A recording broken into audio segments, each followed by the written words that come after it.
So it's been 3 years since I put my foot forward and began taking YouTube seriously.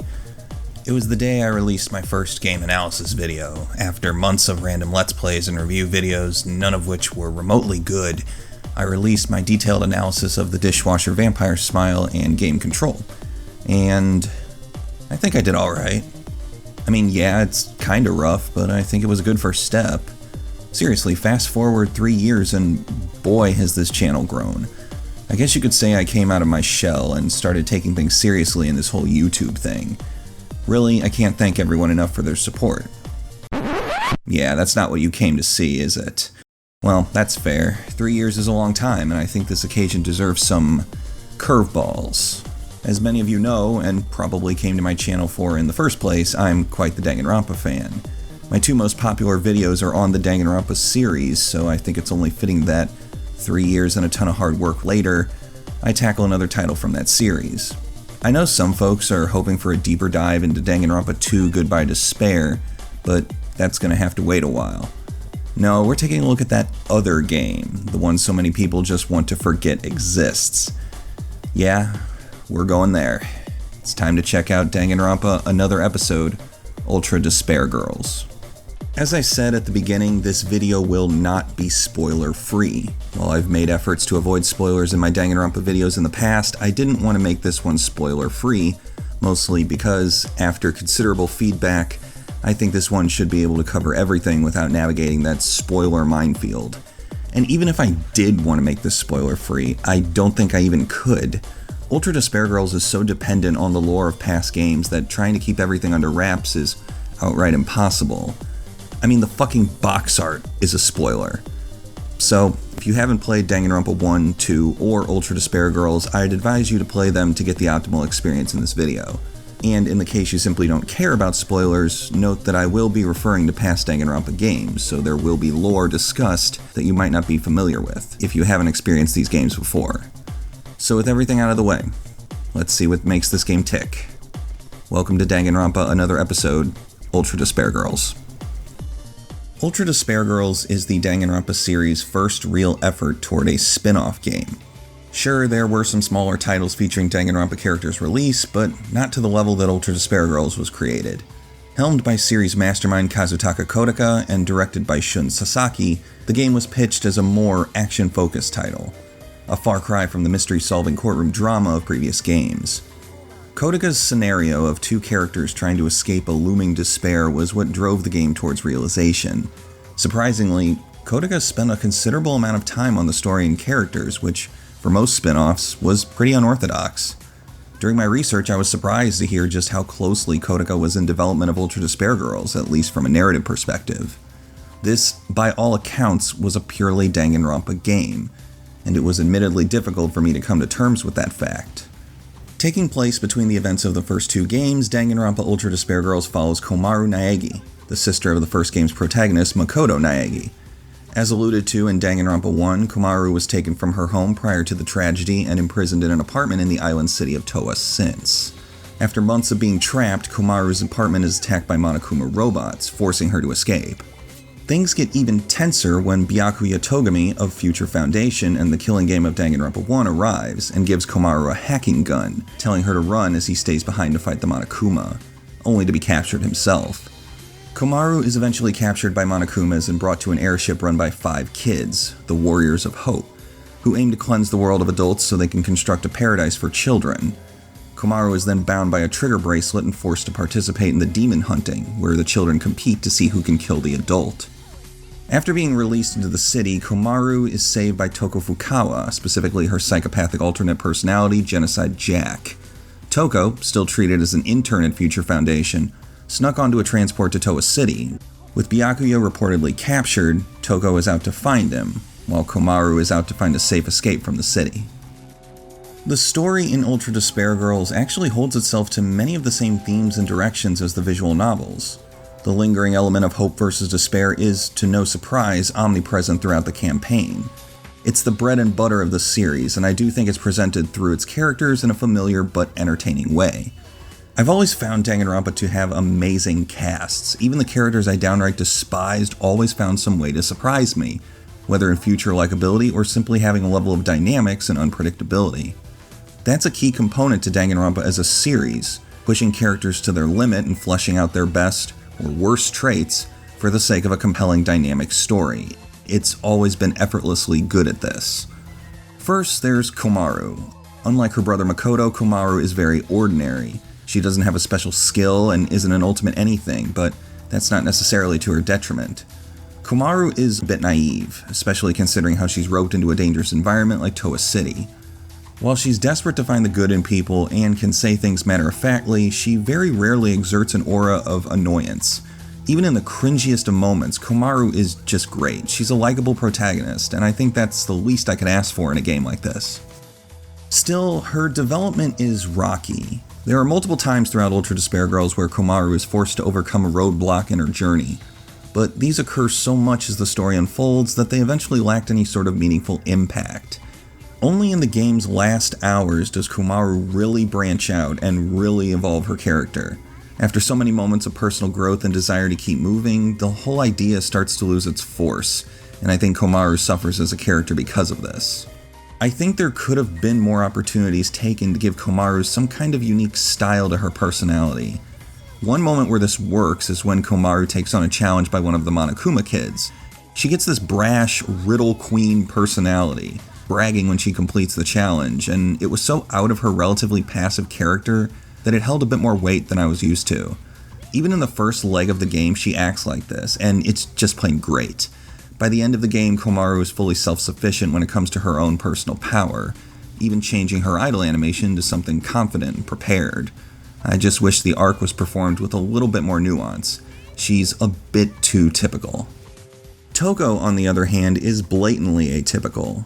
Danganronpa 1 introduced Toko as a neurotic, self-deprecating, and generally misanthropic girl. She has this crazy disgust for herself, but also for everyone around her.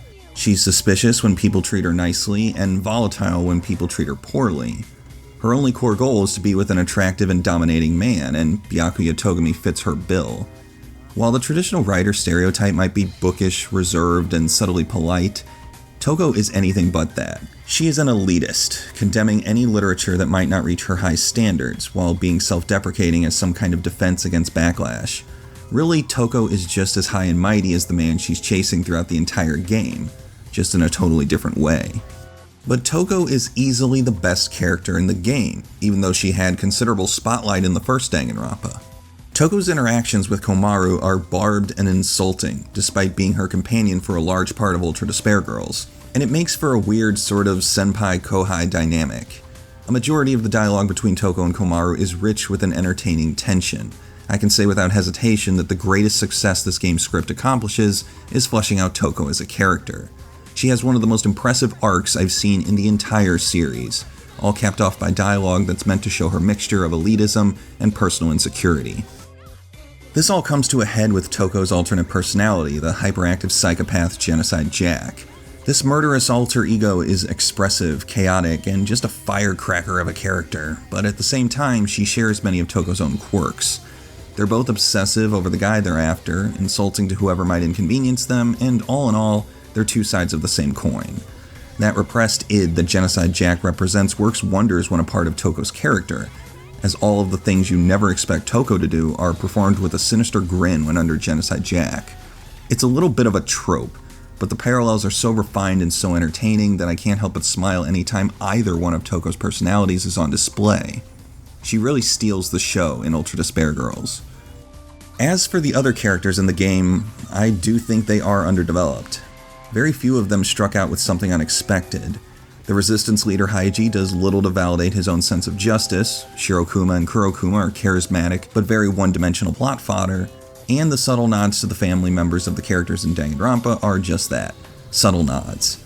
Same with the Servant, whose identity is obvious, but remarkably never thoroughly elaborated upon throughout Ultra Despair Girls. He has his moments of twisted purpose, but it still makes me wonder why he was in the game in the first place. The Warriors of Hope are probably the biggest missed opportunity in the entire game. They suffer from totally flat personality tropes and end up being fully irritating by their untimely exits. Masaru is loud and annoying, Jotaro just berates himself in an obnoxiously sluggish speaking style, which makes any cutscene with him talking drag on, and Kotoko is just a walking stereotype. The only members of the Warriors of Hope with any kind of dimension are Nagisa and Monika. Monika is a straight-up sociopath, like Junko Enoshima was. Nagisa is the most mature of the bunch, which is an interesting parallel since the Warriors of Hope despise adults so much. Nagisa is insecure, very much like the others, but his insecurity is a clash between his mature desire to keep everyone in line and his childish desire to be free from adult influence. His battle with Komaru and Toko displays his insecurity so much more tactfully than his fellow Warriors of Hope's fights, as he desperately tries to validate himself in Monika's eyes, totally unaware of how disposably she believes him to be. It's actually pretty damn fascinating. I think Danganronpa Ultra Despair Girls strives to be an overall darker game than its predecessors. Yes, the visual novels were grim, but Ultra Despair Girls takes things up to a whole nother level. Do I think this makes for a better story? Well, not really. Danganronpa never lacked stakes. It pushed every single one of its characters to their breaking points, and there's no exception here. Ultra Despair Girls has a twisted ending, but all in all, it didn't really need it. The sociopathy of Junko Enoshima was everlasting. She was the essence of despair, and anytime the word was even mentioned, it felt like she was right there. Ultra Despair Girls does have the same feelings, just in more literal ways. The figurative big sister of Monika, Junko remained a ghost in the machine, and with the ending in mind, no pun intended. But in making the game so blatantly edgy, it kind of takes away a large amount of the game's mystique. Everything is in your face in Ultra Despair Girls. Everything is just so obvious and on display. Ultra Despair Girls makes its implications more than what they should be. Implications. The big twist that Monika was aiming to craft Komaru into the next Ultimate Despair was heavy, but telegraphed and easy to call. If you didn't already hate Monika for just being annoying, you'll hate her for being a Class A manipulator. But while Junko had an unpredictability to her chaos, Monika is a mere imitator. She's someone striving to emulate Junko's chaos, not bring a rebirth upon it. And that's a big part of the story's problem. It's very try-hard. Monika is trying to bring a despair-chilled older sibling to her life. The Warriors of Hope are trying to bring about a paradise that'll go unfulfilled. There's a reach for some of the darkest and most twisted subject matter the series has found in all its history, yet it doesn't show intensity or effort, just desperation. Desperation to be taken seriously, desperation to leave you speechless. There are several moments in Ultra Despair Girls that I think are worth bringing up, pivotal scenes that really stand out as far as the story goes, in my opinion anyway. One cool moment is when Nagisa leads Komaru to a secret passageway that will allow her to escape Toa City. After disengaging her wristband, Nagisa lets Komaru go, but he's stopped by the servant. Of course, this is Nagito Komaeda, Danganronpa's homegrown, hope-obsessed asshole. He confronts Nagisa and says that Monika would disapprove of his traitorous actions, only to reveal to Komaru that he was actively supporting her throughout her travels. He was the one instructing the kids to give them directions for support items, and filling Monokumas with currency. In fact, Nagito describes the entire occurrence as a game. I really like when games do this, giving a narrative purpose to ideas that feel very synthetic and video gamey. There's always disillusion when games use very abstract concepts when trying to present a pretty grounded story. And while Danganronpa has its moments of sci-fi fantasy, Ultra Despair Girls elegantly weaves these ideas into the game's world. It's a bit irrelevant, yeah, but it's a nice touch. And as I said before, the ending is a pretty big megaton. It shows Monika's manipulation, it shows Haiji's desperation to get revenge, and it shows Komaru at her wit's end when Monika claims to have murdered Komaru's parents to psychologically break her. Komaru is one step away from bringing about a new wave of destruction to the entire world, but it's only until Toko steps in and reestablishes their friendship and commitment to each other that Komaru's mind is clear again, prepping her for a pretty great final battle. After Monika's defeat and the destruction of the final boss, the two decide to stay in Toa City to try and end the fighting between the kids and adults. But if there's one big problem I have with Ultra Despair Girls' story, it's that there are so many plot points that split the difference between required reading and independent spin-off. Monika herself doesn't have much lasting resonance as the credits roll. Haiji just kind of disappears, and ultimately, there's a lack of resolution. As Monika herself puts it, there's no hope or despair in this ending. It's just kind of there. But even with all this in mind, Ultra Despair Girls steadily, subtly weaves its way into the canon. while not carrying many of the heavyweight plot points that any Danganronpa player or viewer needs to know. Instead, it contextualizes many of the moments of the tragedy, gives a bit more background on Junko, and gives identity to the masses who've struggled under the event's lasting effects. Do you see why I'm so torn on the point of this game? It's this bizarre situation where it clearly wants to be essential and make a place for itself, but never fully commits. So much can be overlooked. There's clear value here, but it's hesitant, never fully doubling down on giving its events lasting, permanent results that eventually matter to Danganronpa. Is Ultra Despair Girl's story worth experiencing? All I can really say is, it's complicated. So, I've been giving this game's story a pretty large chunk of this video. If you're off-put by that, I apologize, but this game's story is really its main attraction. So, how does Ultra Despair Girls fare on the gameplay side of things? Well, let's address the elephant in the room first. Ultra Despair Girls is a third-person shooter, which is probably the last genre you'd expect a series like Danganronpa to occupy. The transition from puzzle-heavy courtroom trials to a more action-focused genre, without question, sounds jarring, and depending on your point of view, a transition that never fully completes. It's not what you'd envision Danganronpa to be. Komaru is equipped with a hacking gun given to her by Byakuya, which has the ability to damage the Monokuma robots with electromagnetic shots. She can aim and shoot easily thanks to a handy laser sight, but I swear that aiming with this thing is not 100% accurate. The main target is the red eye on the Monokumas, which when shot can either do impressive damage, or for weaker foes, totally shut them down. This is the replacement for headshots, and you even get a fierce damage boost to your next main shot if you hit the red eye on an enemy. However, there were multiple moments where the aiming reticle appeared to be on the Monokuma's eye, only to register as a regular shot. The reverse was also common, where I'd spontaneously get a nice shot bonus even though I wasn't aiming at the eye. It's inconsistent and rarely develops a smooth focus system. I also noticed that Komaru's character model is very big on the screen, which can make general navigation cluttered and borderline claustrophobic. Aiming brings you into an over-the-shoulder camera mode, a total must for this kind of shooter, and combined with the laser sight, shooting is effective and functional. Still, in the heat of a fight, Komaru's large character model is suffocating. I understand that third-person shooters have adopted this style since 2005 on, and this direction was likely influenced by the fact that this was originally on the Vita, a handheld system, but it ultimately leaves the entire screen real estate in a pretty cluttered form. Moving in Ultra Despair Girls is just stiff and doesn't give the player much room to breathe. The biggest change-up from third-person shooter standards in Ultra Despair Girls is easily the bullet types. Komaru can earn new types of ammo across the game, ranging from basic electromagnetic brake bullets, to bullets that knock back enemies, to bullets that can even let her control Monokumas remotely. Because of the limited ammo count, these varying ammo types are actually pretty cool. Different enemies require different types of ammo. For example, Siren Monokumas will alert Monokuma when they're out and about, so using a dance bullet on them causes them to draw in enemies instead of alert them. Enemies with shields need to be knocked back to disarm them, ball enemies can throw garbage at you to block your screen. There's a surprising level of variety in the enemy types and how Komaru can dispose of them. The junk Monokuma are a personal favorite. Their mangled designs and fast speed can really turn encounters against your favor, while also providing a unique challenge when taking them down. While basic shootouts with enemies take up a majority of the game, throughout the entire campaign, Komaru and Toko will come across ornate rooms with arcade machines. Activating the machine will initiate special rooms where the player must clear the room of enemies in a specific way. These range from killing enemies in one move, destroying them with a specific shot type, or simply clearing them without being seen. Different rooms also limit specific shot types, so these rooms are built like large puzzles. Really, these are where I see a ton of potential with Ultra Despair Girl's basic structure, and they're easily the most interesting parts of the game's mechanics. You really have to pay attention to enemy types, enemy locations, and the different skills that the game restricts you to using. Because of how differently each type of shot is, along with the variety of enemies, there's so much depth to these puzzles, and I would totally be down with an entire game focused on these types of challenges. They're layered and interesting, fleshing out the potential of the shot system and how it fits into the game's design.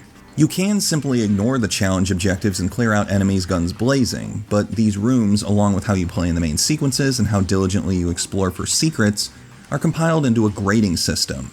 Portrayed in one of Toko's fantasies, Byakuya will give the player a grade for their performance in each chapter. Your grade will ultimately suffer if you repeatedly retry or miss one of the Hidden Warriors of Hope items, so the incentive to play proficiently is worth paying attention to. But aside from that, Ultra Despair Girls is a lackadaisical shooter. With the exception of the puzzle rooms, it's so mind-bogglingly standard, never emitting any kind of nuance or enthusiasm with itself, despite having a variety of tools to mix things up. The different ammo types are great, rich and diverse in how they work and can be used, but the rest of the game just doesn't do anything with them. You can customize your gunshots with bling bullets, but the game doesn't incentivize this nearly enough to make them any more than a novelty. I love how the shot types are used in the puzzle rooms, which is why those sequences are easily the most interesting part of Ultra Despair Girls' design. The main combat is disappointingly shallow in comparison. Genocide Jack is also a playable character, but if the game reaches a low, it's there. As I said, Genocide Jack, like her alter ego Toko, is a great character, one always fun to see on screen. But the way the game implements her is just barren. Kotaka built Genocide Jack sequences as a method of creating a sort of easy mode, one to take the weight off players who would grow weary of Komaru's shooting segments. The result is a senseless gameplay mechanic. Genocide Jack is an easy mode, one where mashing a button repeatedly will likely lead you to victory. You have special moves, which are admittedly animated very stylishly, but there are nearly no restrictions when Genocide Jack is out and about. The battery power will drain over time, and when it's empty she reverts back to Toko. But it's so easy to take out a rampant crowd of enemies as Genocide Jack within seconds that it's practically God mode. There's no sense in worrying when using it. And I'm not saying that Danganronpa couldn't work in a third-person shooter setup, because Ultra Despair Girls is, by all means, functional. It works. Enemies are usually fast enough to discourage camping and cycling them into one front. The grading system incentivizes playing well, the experience system lets you equip new skills that are substantial enough to be worth pursuing. But the main game's mechanics still rely on some underwhelming and even kind of dated design directions. It just doesn't go beyond that. It's serviceable, but bland. Passable, but middling. Ultra Despair Girls also manages to really stretch itself. The average game time will hover around 20 hours, and without many opportunities to evolve gameplay, whether mechanics or systems, the game can just drag. Now I know, the visual novels weren't concise either. Hell, the trials themselves could easily stretch past a full hour each, so length is no stranger to Danganronpa's affairs. But the shooting mechanics are just so mindless, lacking compelling situations beyond the arcade room puzzles. And even if you ignore that, there's a massive amount of dialogue in Ultra Despair Girls. This game's story is put front and center, and that, in theory, is totally okay. Danganronpa's best games were the visual novels, which were unsurprisingly heavy on dialogue, whether voice acted or via text. And I really can't fault that. Ultra Despair Girls has a surprisingly great script. There are moments when the localization team clearly took some liberties, but I can't say that the writing or even the English voice acting isn't entertaining. I especially applaud the sporadic exchanges between Komaru and Toko when they find secret items, where their dialogue is so chock full of chemistry even in the most mundane topics like manga protagonists or Toko's own literature. These two have so much to discuss, they work together to make a totally compelling and interesting lead duo. But it wasn't until looking over the dialogue that I came to a realization with Ultra Despair Girls. Between the darker story and the very high levels of dialogue, this game wants to be a visual novel. The amount of attention Kotaka and his team gave to the script, the themes, the character dynamics, this has the same presentation levels as any Danganronpa visual novel. The script is meant to grip you, even in its most exhausting moments, and it really makes me wonder if this game would have been better as an anime series or a film. It could have cut out all the underwhelming shooting segments, trimmed down the flat level design, and give the story all of the breathing room it needed to flourish. Don't get me wrong, even without the dull gameplay, Ultra Despair Girls wouldn't have all its problems solved. The plot still has pacing issues, and the characters that miss the mark, like the Warriors of Hope, still wouldn't be interesting. But I think that if this much attention was given to the script and narrative, the gameplay totally seems like an afterthought. The only other solution I can uncover is just trimming the game's length down entirely. It could work, erasing a lot of the unnecessary set pieces and streamlining the narrative pacing, but it's wishful thinking, and no amount of what-ifs can really erase the obvious shortcomings of Ultra Despair Girls. No wonder it sucks more than the other one. Well, that's modern technology for you. So that's Danganronpa another episode. It's not at all difficult to see why this game is disliked. It tried to broaden the scope of the game world with design that seemed opportunistic and awkward. However, even with this in mind, I don't think that's the only shortcoming it has. It's a problem with what it means in the Danganronpa universe. Ultra Despair Girls sits in this weird space where it aims to occupy and expand the game's canon, but never fully commits. It's, by all accounts, a spin-off, but it holds this kind of bravado, this desire to be essential to the game's world. From the character connections to the lore behind the tragedy, Ultra Despair Girls tries its hardest to make itself seem important. What's left, though, is a story that checks off too many tropes and cliches, while also holding gameplay that's both nonsensically integrated into the game world and is just plain dull. When putting Ultra Despair Girls up against its visual novel brothers and sisters, it just can't compare. Beyond its in-your-face moments of dark and edgy story significance, Ultra Despair Girls never wows the player with the same suspense that the visual novel games perfected so well. I can't say that Ultra Despair Girls is a great game. Its gameplay is mundane and lacks considerable evolution. Its story is bloated, its secondary and tertiary characters too reserved and uninteresting. Its moments of intrigue and creativity are buried under simplistic systems and a narrative that doesn't give these moments time to truly blossom. As someone who's grown to love this series so much since the first, I feel like my time with Ultra Despair Girls felt like a chore. For what it's worth, discovering Komaru as a character and Toko as a figure of evolution was interesting. I still like them both, but can I honestly say that Ultra Despair Girls is a good way to experience this? Not in confidence, no. At the end of the day, the Danganronpa series struggles to need Ultra Despair Girls, at least with the game in the form it's in. I think this could have been much more palatable and digestible as an anime spin-off or OVA. In its current state, though, you're not missing that much. Danganronpa Another Episode Ultra Despair Girls never fully succeeds in justifying its existence. As torn as I seem on this game's absolute purpose, I don't think you'll experience much despair in ignoring it.